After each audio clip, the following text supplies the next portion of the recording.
ఏమి చెప్పినావో ఆ, అది మాత్రమే కొట్టినా. సార్ నేను నాకు సార్ మీ సంబంధం నంబర్ లేదు. చెప్పినాను 50 రూపాయలు అంటే 3,335 రూపాయలు ఉంది సార్ దీంట్లో. ఏమీ లేదు సార్ దీంట్లో. నాకు చాలా ఇబ్బంది అవుతుంది.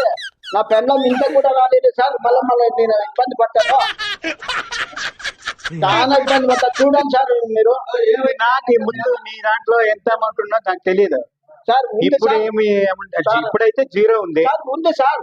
నాకు తెలియదయ్యా. సార్ ఉంది సార్. మీరు ఇట్లా నువ్వేదా ఇట్లా మీ నంబర్ సార్ నంబర్ ఇచ్చిన సార్ కి నంబర్ కొట్టిమని 50 రూపాయలు ఏమని నంబర్ చెప్పమన్నాడు. నంబర్ చెప్పినాడు. నంబర్ చెప్తే దీంట్లో 0 చూపిస్తాను అన్నాడు. సార్ నా నంబర్ చెప్పమన్నాడు. సార్ కి ఇచ్చిన నాకు తెలుసు. నా నంబర్ ఇచ్చాను సార్. నంబర్ చెప్పమని నంబర్ ఇచ్చిన ఏమో సార్ మొత్తం డబ్బులన్నీ ఫోన్ పే లో చేసి నంబర్ చెప్పమంటే నంబర్